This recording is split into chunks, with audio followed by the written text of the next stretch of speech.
How we doing, guys? Today I am ranking all Final Fantasy X story bosses from D class all the way up to S class, and I'm only using bosses that actually appear in the story. There is no Monster Arena bosses and there is no super bosses. Today I'll be using the tier maker so you guys can clearly see where I'm ranking everything, and if you do fancy it, you can rank them too. The link will obviously be in the description, and just remember these are my opinions from my first playthrough and how I felt at the time, but would absolutely love to hear what you think in the comments. Alright, now let's get going as we're tossed into the world of Spira. So we are at the early game bosses, and the first one is Sin Spawn Amnes. Now this is the first boss of many Sin Spawns, and I do like that it really sets the tone of what's coming. I'm going to rate this fairly high because I like the design and the atmosphere of the fight, and I know what you're thinking, yeah, it's basically a training boss, but for a first boss it does its job well and introduces the scale of Sin nicely. So I'm going to rank that at a C. Okay, Giosgano, please tell me if I've said that right on. Basically a surprise attack. I really wasn't expecting this boss at all. Comes out of nowhere, gives you a quick shock, but I can't really place it higher than a C. It's fine, but it doesn't leave much of an impression once it's over. Number 3, it is Click. Surprise attack was great, but that's honestly about it. It's a basic, easy fight, which it should be at that point. Once the fight actually starts, there's not much going on and it feels very basic, so I've just put Click and a D. Number 4, we got Tross. So Tross is the first boss where we actually have some interaction instead of all just out attacking. It's also our first real taste of underwater bosses, which is something the game leans into a lot. It's not amazing, but it introduces positioning and movement, which I appreciated, so I'll put Tross at a C. Next is the Sin Fin. This is really our first proper interaction with Sin and the Sin scales, but the fight itself isn't very interesting. You're mostly just clearing the scales and spamming Whacker's Ball or Lulu's Magic. It looks cool story-wise, but gameplay-wise it's pretty dull, so I've put this Sin Fin at a D tier. Next is Euclides, hope I said that right as well. Another underwater boss, and again very basic, nothing really exciting happening here. Doesn't feel that memorable, so I've had to put that at a D. Next is Lord Ochu. Square loves putting high level enemies early in the game, and this is a perfect example. Most of you probably had to come back to this later, maybe even after getting the airship. Design wise, it's basically just the Mandragora, and the only reason to fight it is for the HP or MP spheres for the overkill. I've actually put Lord Ochu at a D. Next one is Sin Spawn Juno. Here we finally start getting more interesting mechanics. You've got the boss itself plus extra enemies attacking you from behind, which mixes things up nicely. Definitely feels different from the previous bosses, but not quite strong enough to go any higher than a C. Next one is the Obliterator. This one is basically rinse and repeat. Attack, hit the switch with lightning, repeat until it's over. Not memorable, not very exciting. I've put it as a D. So, number 10, we are at Chocobo Eater. Now, I'm going to absolutely slam Chocobo Eater into a higher rank. Such an unexpected fight. There's actually danger of getting pushed off the cliff, which forces you to think more tactically. You really want to defeat this guy if you can feel a little bit more superior. Also, the design is just completely nuts. I've actually put Chocobo Eater at a B. Right, we're moving on to more mid-game bosses now. So, Sin Spawn Gui. This one was actually one of the first bosses where I got more game overs than I would like to admit.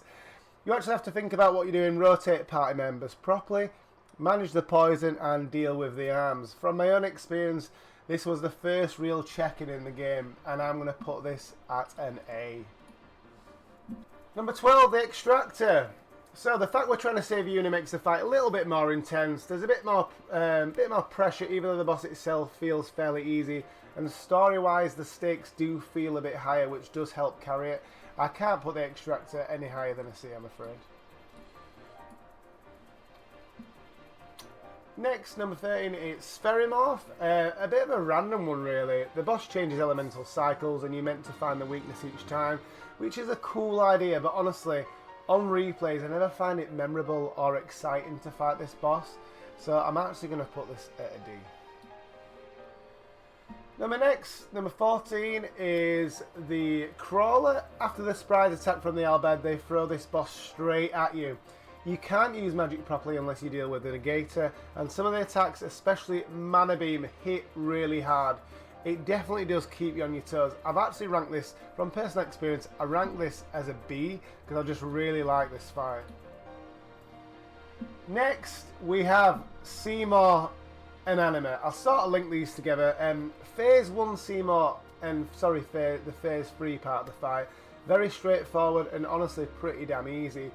Not much really happening here. Then we move on to Anime, and yeah, when you're in jeopardy, he will literally throw his mother at you. So the design for Anime is obviously insane, and everyone is in absolute awe the first time they see it. And Oblivion, I still think it's one of the best summon moves I've ever seen. So unfortunately, Seymour does go in C, and I've actually put Anime in A here. Okay. Number 17, we've got Wendigo, another surprise attack with Guado companions. Once you silence it or dark attack, the fight becomes very easy and very quick. It's just a little bit random. So sorry Wendy, you actually dropped down to D for me. I do apologise. Next we have Evray. What can I say about Evray? This was the second boss where I had so many game overs. Combining Sid and the airship mechanics with Everay's long and short range attacks, plus the chance of petrification, this fight has everything. I was literally on the edge of my seat at my first playthrough. I have to rank Evray, for me, is an S tier boss. I absolutely love it. And here we are, number 19, we have Evray Altana. We all know how easy it is to cheese the undead enemies in Final Fantasy.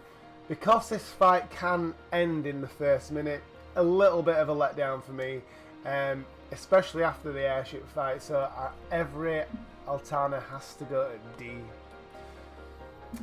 And Seymour is back once again. Seymour Natus this one. Interesting design, and the mortar body is a good addition. But honestly, probably one of the easiest Seymour fights. Sort of feels very basic, still cool design, etc. I'll put Natus at a C.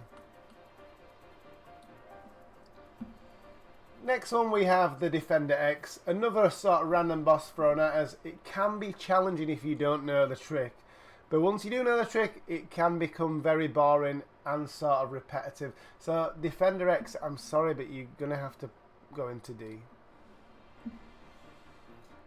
The next one is the Ronso fight. So the brothers, one of the easiest fights mechanically, especially if Kamari is built well. But emotionally, this fight does hit hard. There's a lot of motion, atmosphere, and the story and the music of Servants of the Mountain in the background when you're fighting. So yeah, I think it's a really good fight and plays well with the story. So I really enjoyed that. I've actually put that at B. Next one. So we're moving on to more late game bosses now, and the first one on the list is Seymour Flux. He's back again, and this time he's brought a weird vessel with him. The speech before the fight is great. The transformation to Flux is awesome, and this was the boss that I died to probably the most while on my first playthrough. And finishing this fight does make you feel like a little bit of a god. I have to put Flux at S. Next, we have the Sanctuary Keeper, thrown at you out of nowhere, as Oren shouts. The design is absolutely just amazing, and it is exactly what you'd expect a Sanctuary Guardian to look like. So I actually put the Sanctuary Keeper at A tier. Moving on, we have the Spectral Keeper. So, very intuitive boss that forces you to think about position and timing. Hard at first, but easy once you understand it. I think it's such a cool boss. I'm going to bang the Spectral Keeper in B. Number 26, we have Leska. Okay, 3 phases, absolute chaos. I'm sure nearly everybody died on their first playthrough, especially from the zombie. The design just gets more insane every phase, and the fight is unforgettable. I will have to put Leska. It has to be an S. Has to be.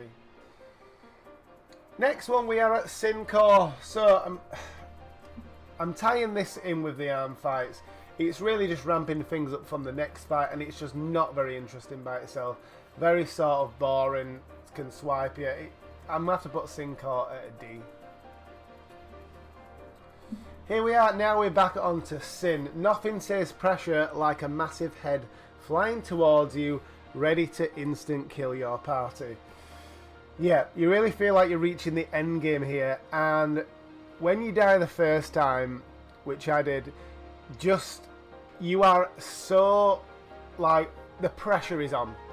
Before that Giga Graviton goes off, the pressure is on. I've actually put Sin in an A tier, just because of the pressure. Number 29, we've got Seymour Omnis. This guy just refuses to stay dead, basically. Great design, confusing but cool elemental wheels, and very punishing if you are unprepared. Make sure you bring the right armor to this fight. I've actually put Seymour Omnis at an A. Very cool fight.